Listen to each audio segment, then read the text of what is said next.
Good afternoon. हम inorganic chemistry का पहला चैप्टर, पहली यूनिट को पढ़ रहे हैं, जिसका नाम है प्रथम संक्रमण श्रेणी के तत्वों का रसायन। प्रथम संक्रमण श्रेणी के तत्वों के रसायन को पढ़ते हुए हम उसके गुणधर्मों की बात कर रहे थे, और उसमें नेक्स्ट जो गुणधर्म है वो है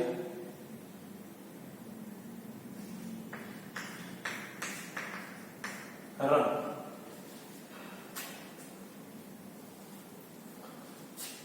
नेक्स्ट जो गुणधर्म है वो रंग किसका?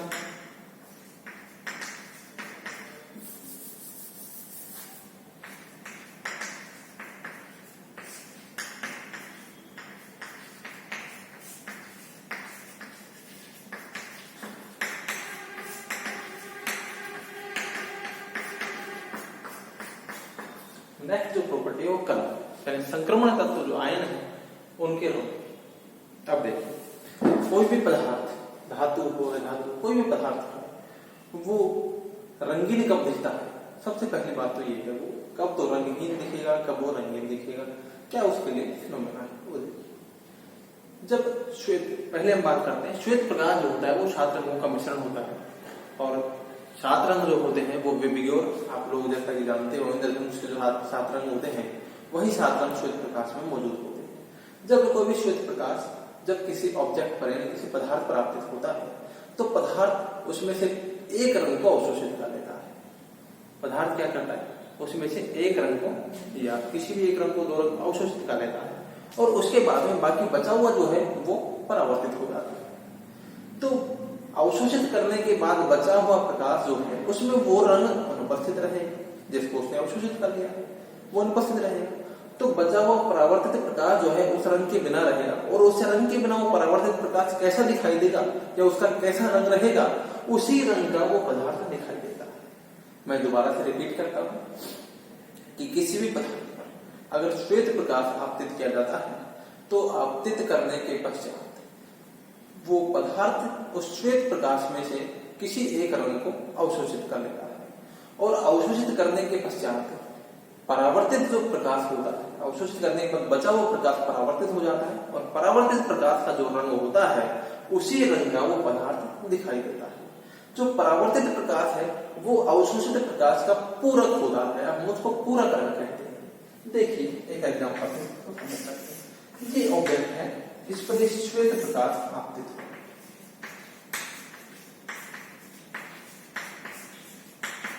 ये श्वेत प्रकाश इस पर क्या हुआ? आपतित हो गया। आपतित होने के बाद इसमें से एक रंग तो माना गया,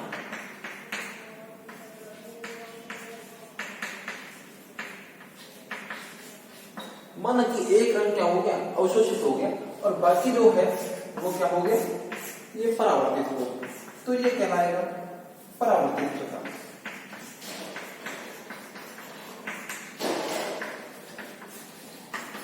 यदि श्वेत प्रकाश हम इस पे आपतित करेंगे तो आपतित करने के बाद एक रंग तो अवशोषित हो जाएगा, और बाकी रंग क्या हो जाएंगे? परावर्तित हो जाएंगे।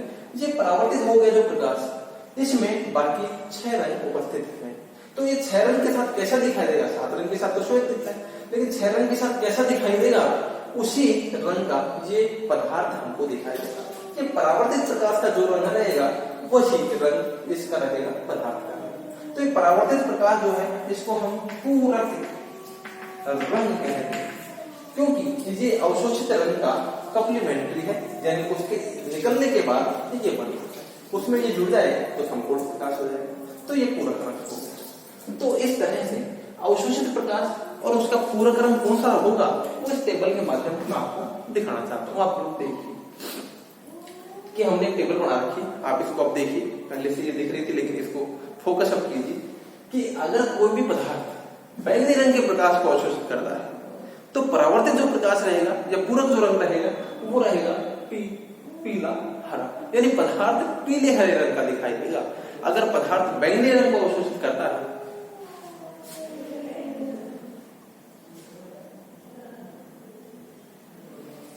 अगर पदार्थ बैंगनी रंग को अवशोषित करता है तो वो पीला हरा दिखाई देगा। अगर पदार्थ नीले रंग को अवशोषित करता है तो पीला दिखाई देगा। अगर पदार्थ नीले हरे रंग को अवशोषित करता है तो वो पदार्थ नारंगी दिखाई देगा। पदार्थ नीले हरे को अवशोषित करता है तो लाल दिखाई देगा, और इसी तरह से हरे को अवशोषित करता है तो गहरा बैंगनी दिखाई देगा, और अगर वो पीले हरे को अवशोषित करते तो बैंगनी दिखाई देगा। आप देखिए, पीला अवशोषित करते तो बैंगनी दिखाई देगा, बैंगनी अवशोषित करते तो पीला दिखाई देगा। ये एक दूसरे का पूरक है। एक दूसरे का पूरक का मतलब होगा दोनों को जोड़ने से कोण बनता है। दोनों के जोड़ने के बाद क्या बनेगा? पूरा श्वेत रंग का प्रकाश बनेगा, तो ये कॉम्प्लीमेंट्री कलर कहलाएगा, उसका पूरा रंग कहलाएगा। यानी पदार्थ जिस रंग को अवशोषित करेगा, जिस रंग के तरंग दैर्ध्य को अवशोषित करेगा, उसका बाद बचा हुआ जो रंग है वो पूरा रंग कहलाएगा, और उसी रंग का प्रकाश दिखाई देगा, उसी रंग का पदार्थ दिखाई देगा। चलिए, ये तो बात थी सिंपल की वही पर जो है रंग किस तरह से दिखाई देता है और किस तरह से नहीं दिखाई देता है। अब हम बात करेंगे कि संक्रमण श्रेणी के जो तत्व हैं उनके आयन है, या आयन किसमें होगा? किसी कॉम्प्लेक्स में होगा, तो यानी उसके यौगिक जो है या संकुल यौगिक है या उसके आयन है, उनमें रंग किस कारण की वजह से आएगा, किस वजह से नहीं आएगा, उसकी बात हम करेंगे। चलिए,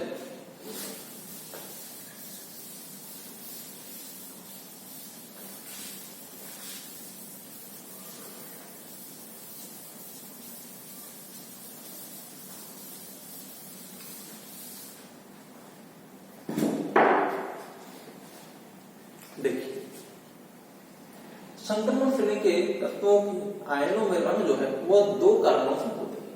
पहला है डी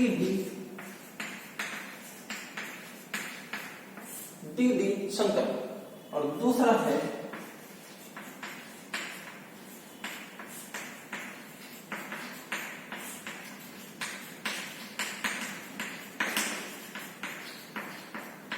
आवेश स्थानांतरण संकरण। आवेश चार्ज ट्रांसफर स्पेक्ट्रम, आवेश स्थानांतरण स्पेक्ट्रम या आवेश स्थानांतरण संक्रमण। संक्रमण की जगह ये ज्यादा उचित जो क्रम रहेगा वो आवेश स्थानांतरण स्पेक्ट्रम रहेगा।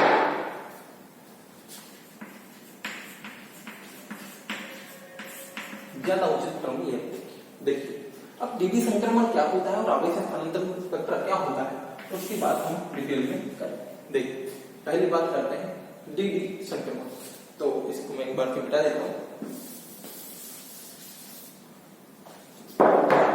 डीडी संक्रमण क्या होता है?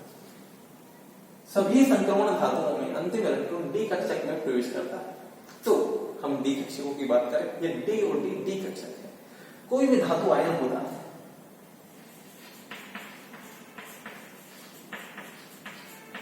धातु आयन के पास 5 डी कक्षक है।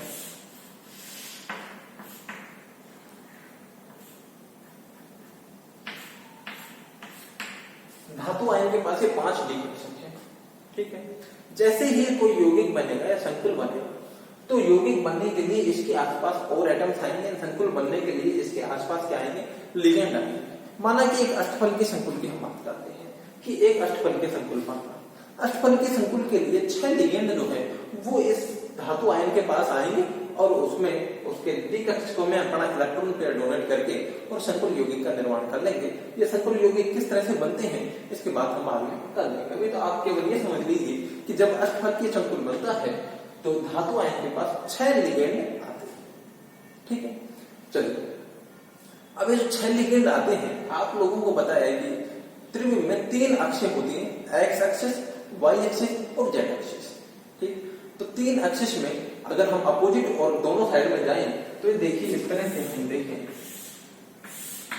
तो इसको जेड एक्सिस कर दूं, इसको मैं एक्स कर दूं, इसको वाई कर दूं, तो इस एक्स का अपोजिट माइनस एक्स हो जाएगा, वाई का अपोजिट माइनस वाई हो जाएगा और जेड का अपोजिट माइनस जेड हो जाएगा। तो जब 6 लिगेंड आएंगे तो इन 6 एक्सिस यानी जो हमने एक्स और माइनस एक्स इस तरह से किया है तो इन एक्सिस से आएंगे। जब 6 लिगेंड अप्रोच करेंगे तो सबसे बेस्ट जो क्राइटेरिया वो यही है कि भाई इससे अप्रोच करेंगे, तो एक्सिस से आएंगे। तो डी ऑर्बिटल जो होते हैं वो 2 प्रकार के होते हैं। एक तो ऐसे डी ऑर्बिटल जो अक्षों पर उपस्थित होते हैं और एक ऐसे होते हैं जो इन बिटवीन द एक्सिस होते हैं। तो डी ऑर्बिटल होते हैं d x y, d x z और डी वाई। और दूसरे तरह के डी ऑर्बिटल होते हैं d x square dash y square और डी जेड। ये 5 डी ऑर्बिटल्स हैं। इन 5 डी ऑर्बिटल्स में जो ये d x y, d x z और डी वाई जेड, ये ऑर्बिटल्स एक्सिस पर स्थित होते हैं। ये किस पे स्थित होते हैं? एक्सिस। ये इन बिटवीन द एक्सिस होते हैं। दोबारा से मैं रिपीट कर देता हूँ, बाय मिस्टेक वो गलती से कुछ और बोल गया, दोबारा से रिपीट कर देता हूँ। ये जो ऑर्बिटल्स होते हैं d x y, d x z और डी वाई जेड, ये इन बिटवीन द एक्सिस अक्षों के बीच में होते हैं। जैसे मैं डी एक्स वाई की बात करूं तो ये एक्स एक्सिस और ये वाई एक्सिस, ठीक है। तो डी एक्स वाई जो होगा वो होगा एक्स वाई, तो एक्स और वाई के बीच में होगा इस तरह से। डी एक्स जेड एक्स और जेड के बीच में होगा, डी वाई जेड जो वाई और जेड के बीच में होगा। यानी अक्षों पर नहीं होते हैं, ये एक्स एक एक्स ये इन पे उपस्थित नहीं है, इनके बीच में उपस्थित है। और जो ये ऑर्बिटल्स होते हैं ये एक्सिस पे होते हैं, किसमें होते हैं? अक्ष पर उपस्थित होते हैं। जैसे हम d x square dash y square की बात करें तो ये एक्स एक्सिस है और ये वाई एक्सिस है, तो ये उपस्थित होगा इस तरह से, एक्स इस तरह से होगा, इस तरह से एक्स पर उपस्थित हो, एक्स और वाई अक्षों पर उपस्थित हो। तो डी दो प्रकार के ऑर्बिटल हो गए, एक वो जो अक्षों पर स्थित होते हैं और एक वो जो अक्षों पर स्थित नहीं होते हैं। तो तीन ऑर्बिटल तो अक्षों के बीच में होते हैं और दो ऑर्बिटल जो है वो होते हैं अक्षों पर। तो हम अब बात कर रहे हैं, दोबारा से बात कर रहे हैं कि धातु आयन है और धातु आयन के 5 ऑर्बिटल है। जब लिगेंड इनके पास आता है तो अक्षों की तरफ से आता है, तो लिगेंड के पास आएगा तो ये दो ऑर्बिटल जो है ये अक्षों पर उपस्थित है, तो आएगा तो सबसे पहले इनके पास पहुंचेगा, यानी इनके सबसे नजदीक रहेगा तो इनके बीच में और लिगेंड के बीच में क्या होगा? रिपल्सन होगा, यानी कि प्रतिकर्षण होगा। प्रतिकर्षण के कारण इनकी ऊर्जा जो है वो बढ़ जाएगी, और चूंकि ये एक्स पर उपस्थित नहीं है, अक्षों पर स्थित नहीं है, इसलिए इनके बीच में प्रतिकर्षण, लिगेंड और इन ऑर्बिटल्स के बीच में प्रतिकर्षण बल कम लगेगा और ये अक्षों पर उपस्थित है तो ज्यादा लगेगा। इसलिए हमेशा प्रतिकर्षण से ऊर्जा बढ़ जाती है और आकर्षण से ऊर्जा क्या हो जाती है? कम हो जाती है। इसलिए जो ऑर्बिटल्स जो कक्षक अक्षों पर उपस्थित है उनमें प्रतिकर्षण बल ज्यादा लगेगा तो उनकी ऊर्जा ज्यादा बढ़ जाएगी, और जिनमें जो अक्षों पर नहीं है उनकी ऊर्जा जो है वो कम हो जाएगी, क्योंकि इनकी जितनी बढ़ेगी उनकी उतनी ही क्या हो जाएगी? कम हो जाएगी। अर्थात ये डी जो 5 कक्षक हैं अभी इनकी ऊर्जा समान है, तो जैसे ही लिगेंड के पास आएंगी तो इनकी ऊर्जा क्या हो जाएगी? स्प्लिट हो जाएगी, यानी विभाजित हो जाएगी। 2 की ऊर्जा बढ़ जाएगी और 3 की ऊर्जा कम हो जाएगी, जिसको डायग्राम में आगे बना रहा हूं।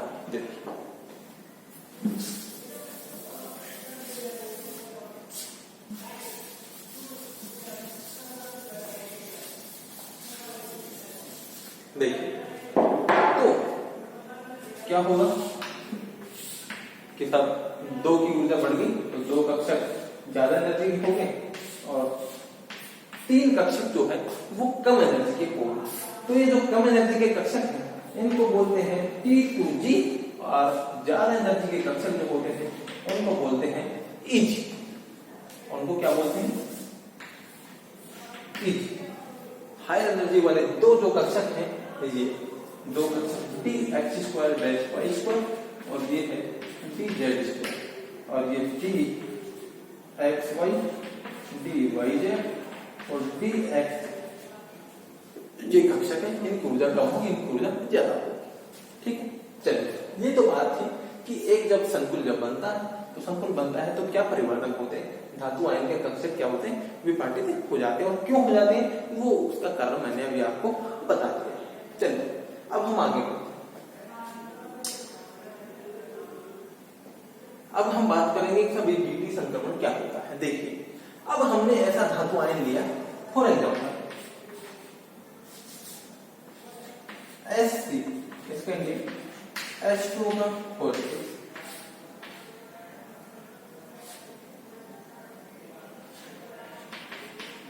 प्लस। देखिए Sc इसके लिए H2 का 3 प्लस। इसका इलेक्ट्रॉनिक विन्यास की हम बात करेंगे तो इसका इलेक्ट्रॉनिक विन्यास हो जाएगा R में 3d1 4s2। 3 इलेक्ट्रॉन इसके निकले 3 इलेक्ट्रॉन निकल गए, इसका इलेक्ट्रॉनिक विन्यास आर्गन 3d0 और 4s, यानी कोई इलेक्ट्रॉन नहीं। डी कक्षक में क्या है, कोई इलेक्ट्रॉन नहीं। चलिए ठीक है, कोई बात नहीं भाई, ऐसा अभी इसको आप दिमाग में रखना, ये काम आएगा। अब मैं बात कर रहा हूं अगले एग्जाम्पल की, है H2 का 4,6,3। देखिए इसको देखिए, इसका इलेक्ट्रॉनिक विन्यास होगा Ti3 प्लस का हो जाएगा। पहले तो मैं टाइटेनियम का लिख दूं, आर्गन 3d2 4s2, फिर मैं टाइटेनियम 3 प्लस का लिख देता हूं, तो इसका इलेक्ट्रॉनिक विन्यास हो जाएगा आर्गन 3d1 4s0। 3 इलेक्ट्रॉन निकल गए, 2 यहां से निकल गए और 1 यहां से निकल गया, 3 इलेक्ट्रॉन निकल चुके हैं और इसका इलेक्ट्रॉनिक विन्यास होगा 3d। डी में 1 इलेक्ट्रॉन, मान लें कि ये धातु आई टाइटेनियम में, तो इसमें 1 इलेक्ट्रॉन यहां बना हुआ है, ठीक है। अब जब इसके लिगेंड 6 जल के अणु जो है इसके पास आए, तो इसके कक्षक विपाटित हो गए। विपाटित होने के बाद ये स्ट्रक्चर बन गई, इन्हीं 5 कक्षकों को ये स्ट्रक्चर हो गया। अब हम बात करें, ये 5 कक्षक है, ये भी 5 है, ठीक है। अब ऐसे स्ट्रक्चर हो गई। अब ये 1 इलेक्ट्रॉन जो है, अब ये कहां भरा जाएगा, देखिए तो जो है सबसे पहले हम बात करते हैं कि सब ऑर्बिटल जो इलेक्ट्रॉन जो है वो निम्नतम ऊर्जा के कक्षक में सबसे पहले भरा जाएगा। इलेक्ट्रॉन हमेशा ऊर्जा के बढ़ते हुए क्रम में भरे जाते हैं, तो जिसकी ऊर्जा कम होगी उसमें पहले भरा जाएगा। तो इनकी ऊर्जा कम है, इसकी ऊर्जा ज्यादा है, इनकी ऊर्जा ज्यादा है, तो इलेक्ट्रॉन पहले से भरा जाएगा। ये लो, अब यहाँ गया इलेक्ट्रॉन, यही इलेक्ट्रॉन है, यहाँ गया, ठीक है। अब देखिए, अभी जैसे ही इस कंपाउंड को श्वेत प्रकाश से व्याप्तित किया जाएगा, तो प्रकाश की ये जो स्थिति ऐसी कैसी बनी रहेगी, ये किसमें, प्रकाश की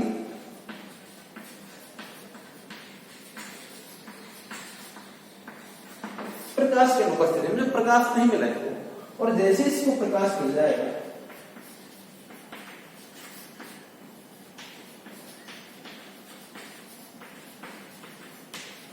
प्रकाश की उपस्थिति में देखिए क्या होगा कि इसको जैसे ही प्रकाश मिलेगा, तो इसके ये कक्षक 3 कक्षक जो ये 3 कक्षक ये और 2 कक्षक ये, कक्षकों में हमने कोई बदलाव नहीं किया, 3 कक्षक ये और 2 कक्षक ये D2G है और ये है EG, ठीक है। जब विपाटित हुई तो इनके बीच में ऊर्जा का अंतर ये था, क्योंकि ऑक्टाहेड्रल कॉम्प्लेक्स है, इस अंतर को डेल से दिखाते हैं, और ये ऑक्टाहेड्रल कॉम्प्लेक्स है, तो मैंने यहाँ को लिख दिया डेल। इनके बीच में भी वही अंतर है, क्योंकि ये तो हमने लिखे भाई इस कॉम्प्लेक्स को हम प्रकाश की उपस्थिति में ले, तो प्रकाश की उपस्थिति में जैसे ही ले जाएंगे, वैसे ही ये जो इलेक्ट्रॉन है ये प्रकाश से ऊर्जा ग्रहण कर लेगा। हम पहले बात कर रहे थे कि श्वेत प्रकाश आपतित किया जाता है तो उसका कुछ भाग अवशोषित हो जाता है, तो कुछ भाग जो अवशोषित होगा, उस अवशोषित भाग से ऊर्जा ग्रहण करेगा, और ये इलेक्ट्रॉन जो है यहां से क्या होगा, यहां पहुंच जाएगा, यानी इलेक्ट्रॉन जो है यहां से यहां चला गया, और इलेक्ट्रॉन यहां कहां गया, यहां, ठीक है। तो ये यहां जो आया है, ये किसके कारण आया, उस प्रकाश के अवशोषण के कारण आया है, उस प्रकाश के अवशोषण के कारण। तो ये यहां से यहां पर क्या होगा, इसका संक्रमण हो जाएगा। अब देखिए बात कि ये ऑर्बिटल कौन से, डी ऑर्बिटल, क्योंकि 5 डी ऑर्बिटल थे, उनमें से तो बने ही, ये भी डी ऑर्बिटल और ये भी डी ऑर्बिटल, और ये जो इलेक्ट्रॉन का संक्रमण हो रहा है वो कहां से, डी से डी में हो रहा है, तो इसको बोलते हैं डी डी संक्रमण। ये क्या है, डी डी संक्रमण। एक बार मैं रिपीट कर देता हूं, डी डी संक्रमण क्या है कि सब धातु आयन होता है, उसमें 5 ऑर्बिटल होते हैं, डी ऑर्बिटल होते हैं, उनकी ऊर्जा बराबर होती है। जैसे ही लिगेंड उनको अप्रोच करता है, तो लिगेंड अक्षों से अगर आता है, तो एक्स पर उपस्थित जो लिगेंड ऑर्बिटल है उनकी ऊर्जा बढ़ जाती है, और जो अक्षों के बीच में होते हैं उनकी ऊर्जा कम हो जाती है। इनके बीच में एक ऊर्जा अंतर क्रिएट हो जाता है। जब प्रकाश को, जब इस यौगिक को श्वेत प्रकाश में रखा जाता है, तो प्रकाश से कुछ ऊर्जा ग्रहण करके वो इलेक्ट्रॉन जो है वो नीचे से ऊपर वाले कक्षकों में चला जाता है। इस संक्रमण को जो है डी संक्रमण बोलते हैं, और इस डी संक्रमण के कारण यौगिक का रंगीन दिखाई देता है। अब देखिए यौगिक रंगीन तो दिखाई देगा, डी संक्रमण होगा। अब इससे पहले वाले एग्जांपल की बात करें, स्कैंडियम स्कैंडियम में D0 था, तो D0 था तो इसमें भी इलेक्ट्रॉन नहीं है, इसमें भी इलेक्ट्रॉन नहीं है, तो वो रंगहीन दिखाई देगा। क्यों? संक्रमण होगा ही, संक्रमण होगा तो रंगीन दिखेगा ना, जब संक्रमण नहीं होगा तो रंगीन दिखाई नहीं देगा, तो वो कलरलेस होगा यानी रंगहीन होगा, यानी जिसमें डी कक्षक में इलेक्ट्रॉन नहीं है वो यौगिक रंगहीन दिखाई देंगे डी संक्रमण के अनुसार। और ऐसे यौगिक जिसमें जैसे जिंक की हम बात करें Zn+2, उसमें डी कक्षक पूरा भरा हुआ है, यानी यहाँ भी पूरे भरे हुए, ये भी पूरे भरे हुए, तो इलेक्ट्रॉन यहाँ से यहाँ तो है जाने के लिए, लेकिन यहाँ खाली जगह ही नहीं है, तो यहाँ जा ही नहीं सकता। तो ऐसे यौगिक जिनमें डी कक्षक पूर्ण रूप से भरा हुआ है वो भी रंगहीन दिखाई देते हैं, क्योंकि उनमें भी संक्रमण की संभावनाएं बंधक हो जाती हैं या संक्रमण की संभावनाएं नहीं होती। तो ये है डी संक्रमण। वीडियो काफी बड़ा हो गया है, चार्ज ट्रांसफर स्पेक्ट्रम हम अगले वीडियो में पढ़ेंगे। Thank you.